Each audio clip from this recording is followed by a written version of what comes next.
So what are you waiting for? Some are waiting for the perfect man.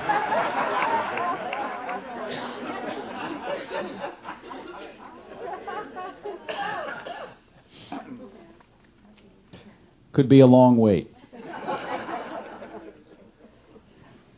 And the reason it could be a long wait is because you can't attract the perfect man until you become the perfect woman. I know that's the bad news.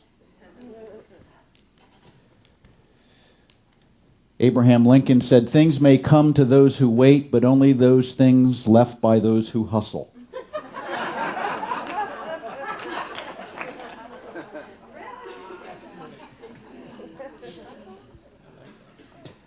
I'm not sure that's an accurate quote. But it was on the internet, so it must be true.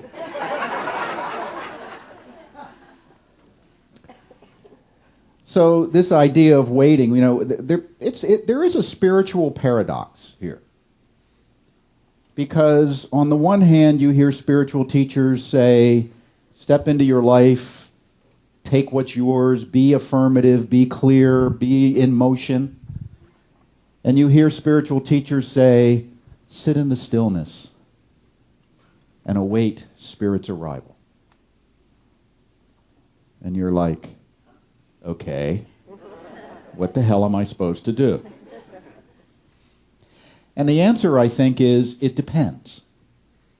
It depends on the circumstances. It depends on what's going on within you. I think there is one way you can think of it is you may need to wait to act until you have the consciousness to draw into you what it is you seek. But you never want to wait to develop the consciousness. You know, I remember one time years ago I was counseling a young woman who had just come out of a series of dysfunctional, abusive relationships with men. She was kind of, you know, this thing, I think I need a battery. She was waiting for the perfect man and, you know, waiting for Mr. Right, and turned out she attracted Mr. Always Right over and over and over. But she attracted wounded individuals.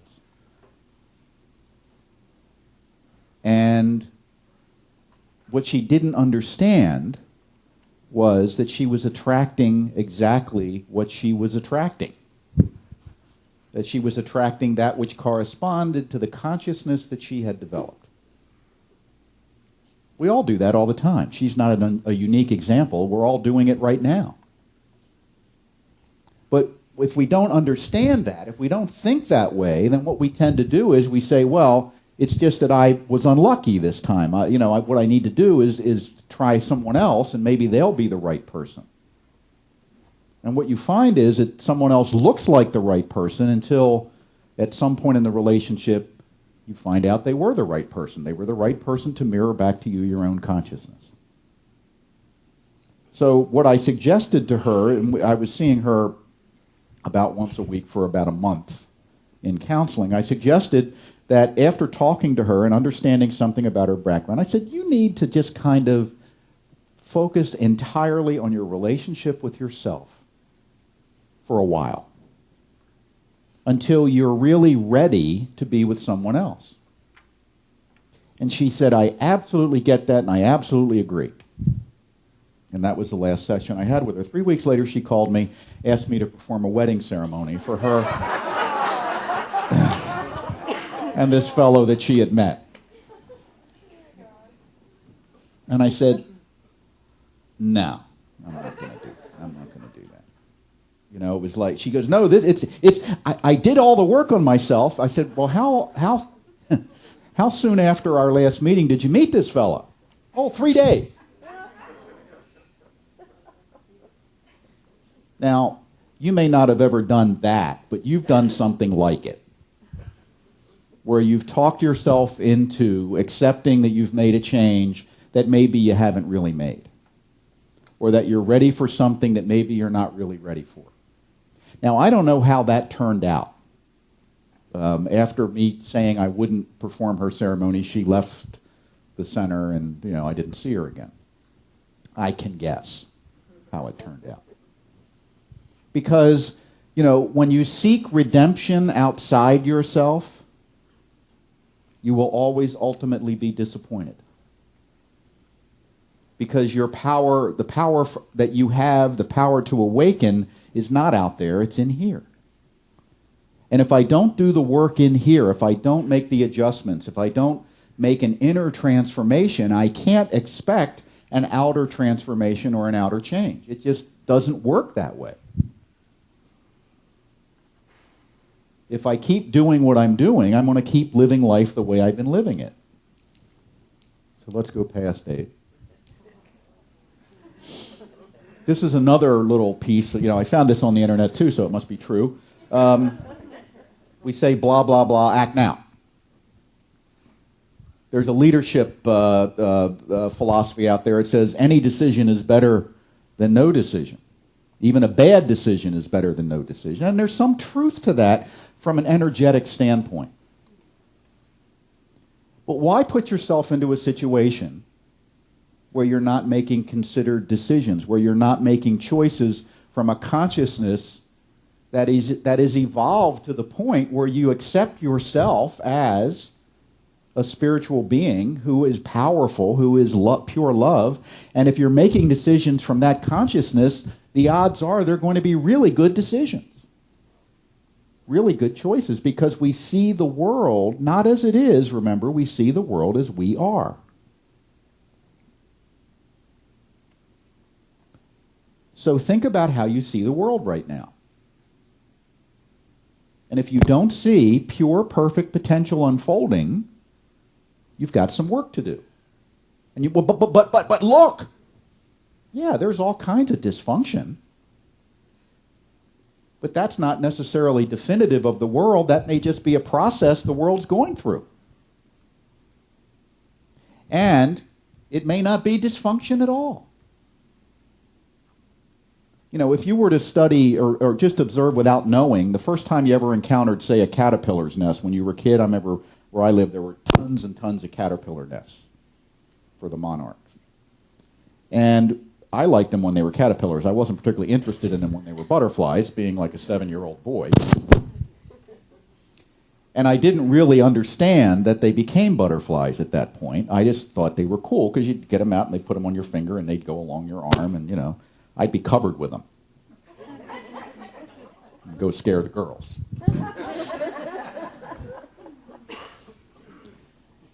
And then one time I was messing around in one of their nests, and I looked inside, and it was in a chrysalis. There was a series of chrysalises there, and I opened one up, and it was filled with goo. And looking at that, from what I knew at that point, I thought, well, this is a mess. This isn't a good thing. This is terrible. Although I did like goo.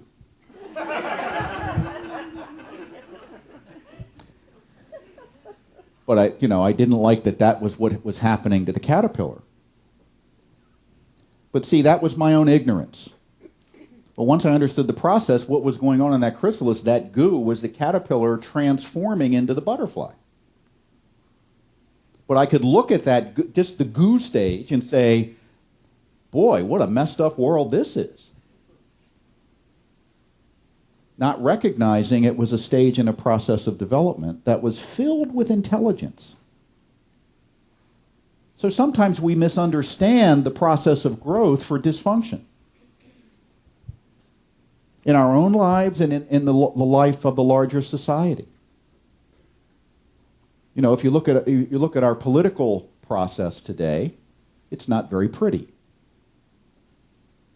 And people look at that sometimes and they say, oh, it's awful, it's emblematic of the world being destroyed. Or something like that.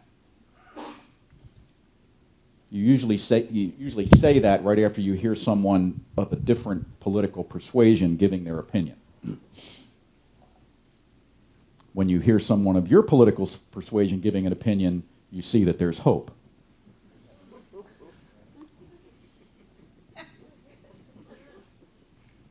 The only thing is that if as we develop on this planet, there's now 6.5 billion of us. There'll by 2050 there'll be 9.2 billion of us.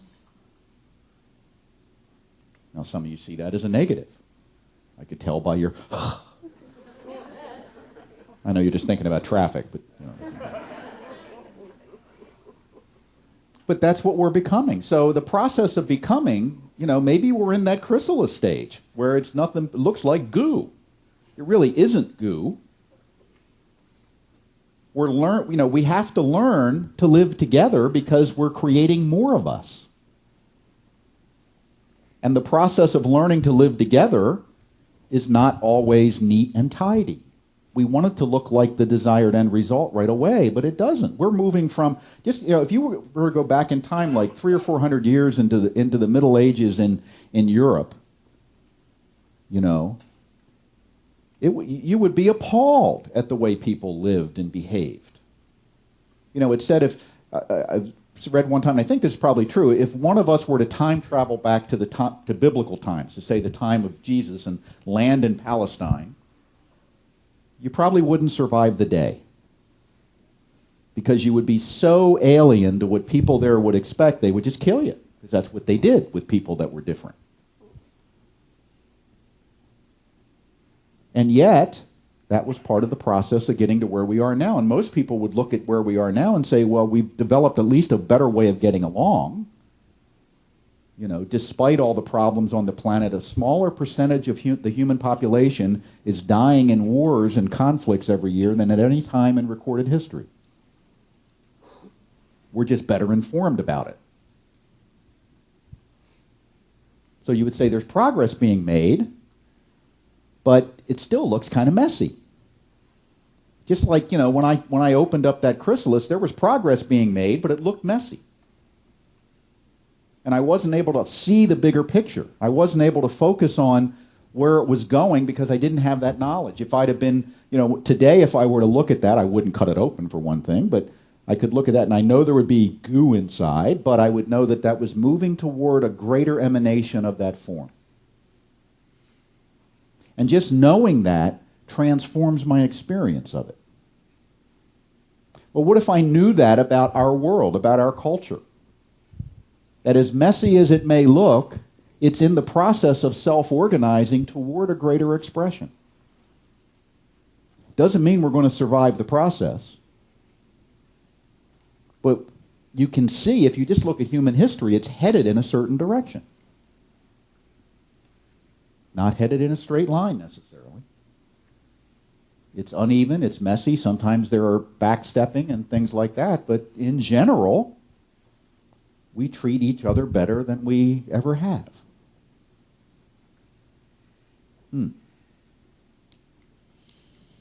Marianne Williamson says, maturity includes the recognition that no one is going to see anything in us that we don't see in ourselves. Stop waiting for a producer. Produce yourself. When I say, what are you waiting for? Quite often, what we're waiting for is someone to step in and anoint us. You're waiting for someone to give you that perfect job or someone to sweep you off your feet. But if you don't see yourself as worthy of that, as that being part of who you are and your expression, it's very, very unlikely to happen. If it does happen without you having the consciousness of it, you'll get rid of it as fast as you can. When something comes into your life that you have decided is too good for you, you get very uncomfortable.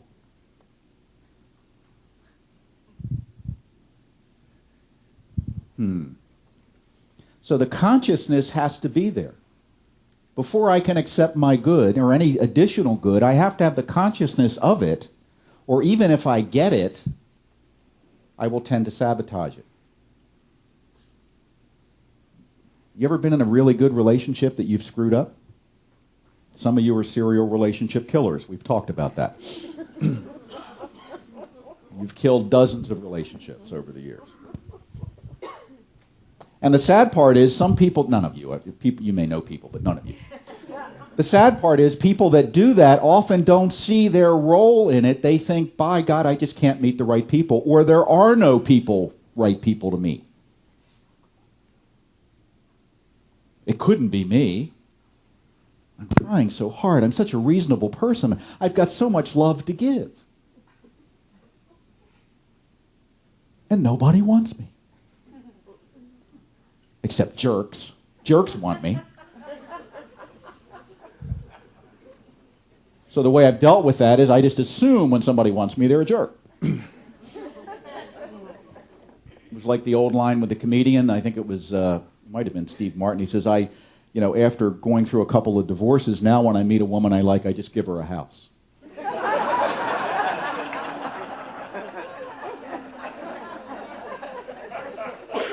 Saves a whole lot of emotional angst and trouble. You know. So what is the consciousness with which we approach our lives? What is the consciousness with which we approach our relationships, our work, with which we approach our society, our culture, our politics? Because that is the experience that we will have of it, you and I as individuals. We know, you see this every day. Multiple people can look at the same thing and have completely different experiences of it. How can that be if the experience is not totally within the person? And where does that experience come from? It comes from what I already believe, what I call my current reality. My current reality is all the accretion of beliefs that are currently operative in my subconscious mind. It's called your self-image. And if my self-image is what we would call low, in terms of it's based on a lot of fear-based negative beliefs, I will tend to see a world that looks like that.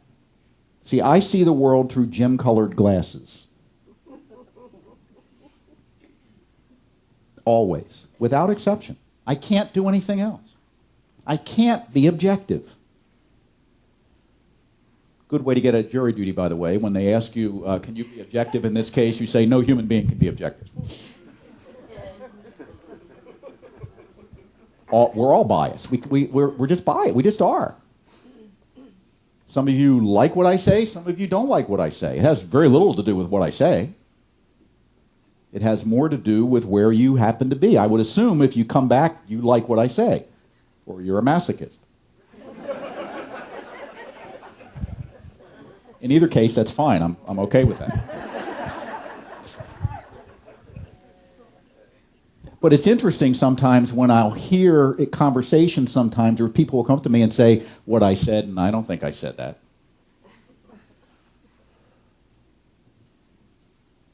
Maybe I did. But we're all sort of free agents in the sense of how we're perceiving the world around us. The key is, who am I being influenced by? Have I developed the sense of creating myself as my own authority, or am I looking around for other people to tell me what I should believe and how I should react to that last experience?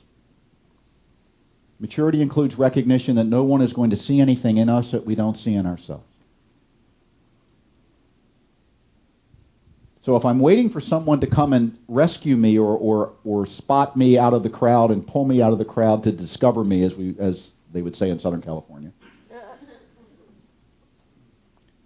what does that say about my consciousness? That I'm hopeless unless somebody identifies me as having something valuable. And the universe, once I get that in my head, the universe says, right you are. Because the universe always says yes. We live in a universe that always says yes. Not necessarily to what you want, but to what you believe. There's this idea of letting go, and Confucius, or Lao Tzu, said, by letting go, it all gets done. The world is won by those who let go. See, this is the other side of that paradox. But what he's talking about is what we would say in New Thought as let go and let God. And since we don't see God as separate from us, we mean let go and let God as me.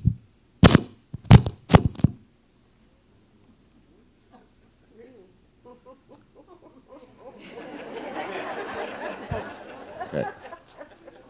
I'll try to stay still. Let go and let God as me, as you. Which means what? I'm the vehicle through which spirit has to operate as me. There isn't any other vehicle. Remember back in the old days, you go to the amusement park and have bumper cars? Okay. I'm surprised they're still not popular in L.A., especially, to get your frustrations out about traffic. But anyway, you would get in the bumper cars and you would ride around. And you know, it was interesting to see because I was sort of an assertive bumper car driver where I was looking for somebody to run into. And you could tell there were other people in the bumper cars that were trying not to get bumped. And that when you were headed for them, you know, like they get stuck against the rail and you're just bearing in on them, their eyes would get real big. You know.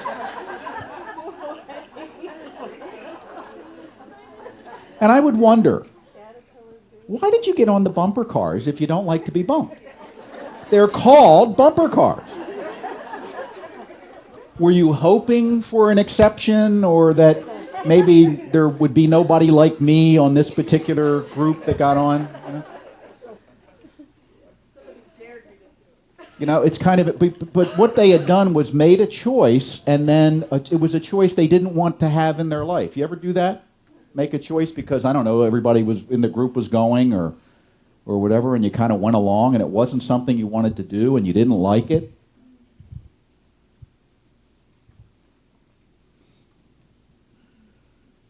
By letting it go, it all gets done. Letting what go? What he's talking about here really is letting concern go. Do you have a lot of concern in your life? Are you worried a lot? Are you concerned about, I don't know, global warming? Whether your kids are going to come home once they got their license at 16? Or are they just going to drive off forever until the credit card runs out? Are you concerned about that little pain that you woke up with this morning? You see, what concern is a psychological corrosive.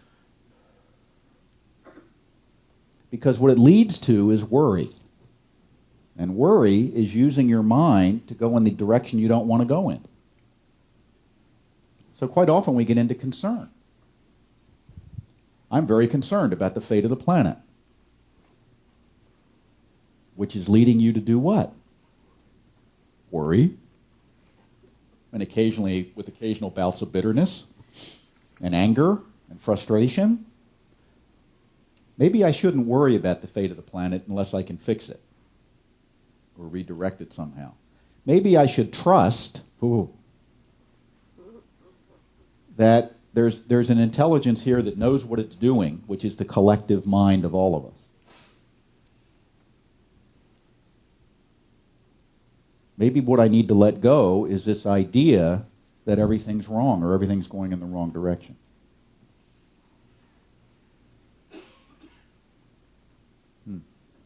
Maybe I need to trust the people around me to take care of their own affairs. A little more, at least. Not to care, but not to spend my time not trusting you. You know how you are.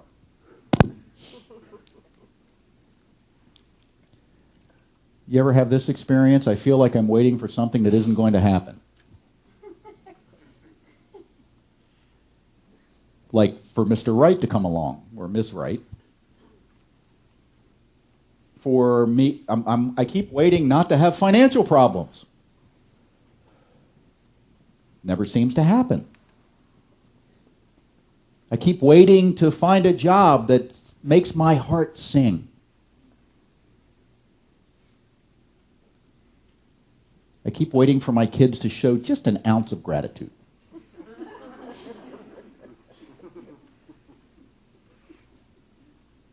Keep waiting for pool holes to hit one home run.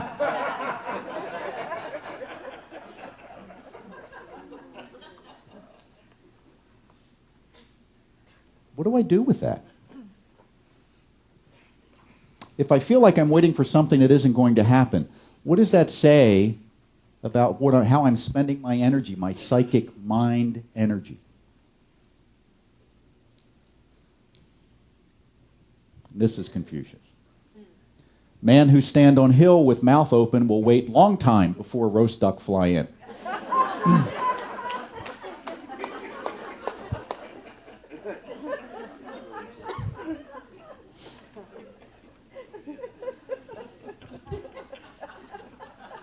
true. When you think about it, it's true. Now, we say nothing's impossible, right? So, if nothing's impossible, then a roast duck could fly into your mouth.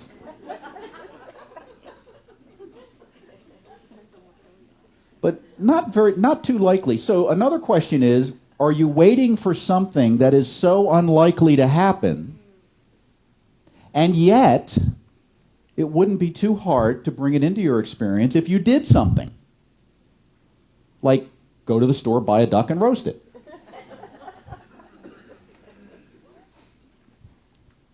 Are you waiting for something to happen that you could be generating yourself, but maybe you're concerned or afraid to get out into the marketplace in some way? You know, when you ask people, what do you really want to do? You know, I was reading an article the other day. They said that with people, there's actually a new profession. It's called a wantologist, WANTOLOGIST. And this is someone that you pay to help you find out what you want. It's true. Like $150 an hour. A wantologist.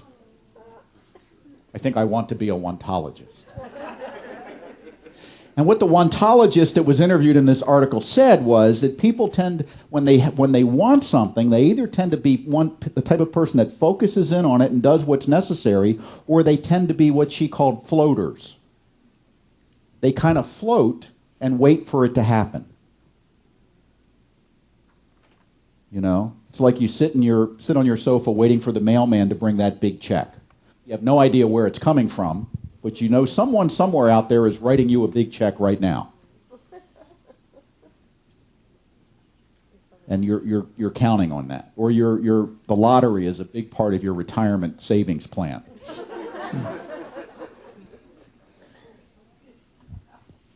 Because, hey, somebody's got to win. You know? A wantologist. So a lot of you folks that are looking for work now, something you could do. But you got to really want to be a wantologist. What do I want? And am I a floater?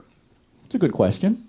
When you want something, do you go after it, or do you kind of sit back and think about it a lot, wish for it, hope it happens, and then wonder why it doesn't? And when it doesn't, you figure, well, the universe just doesn't like me.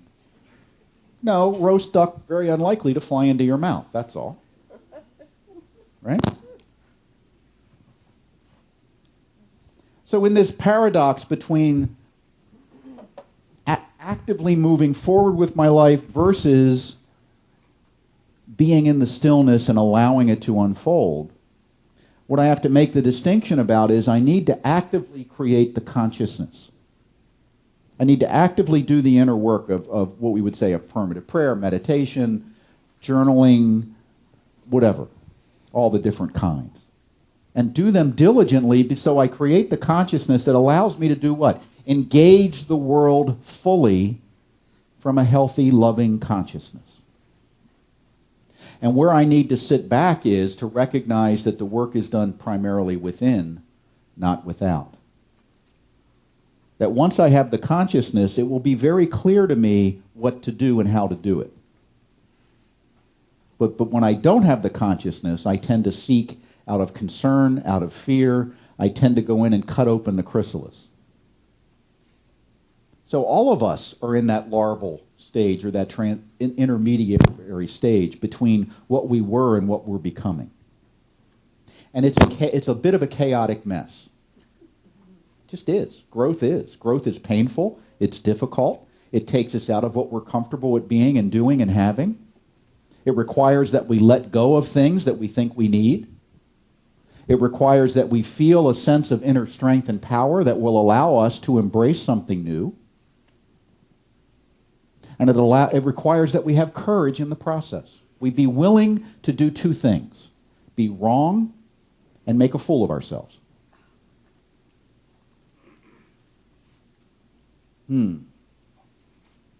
Because, you know, you learn a lot when you find out you're wrong. You learn you weren't right which is a big step. And by being a fool, you learn to allow yourself to be your own authority. Because who can you be? Who can you be a fool in the eyes of others? And what do you care what they think? They don't like you already. Or they're suspicious of you, or they're concerned about you. Justify their concern. We're having an auditory meltdown here, so I think I'll close. Thank you and namaste.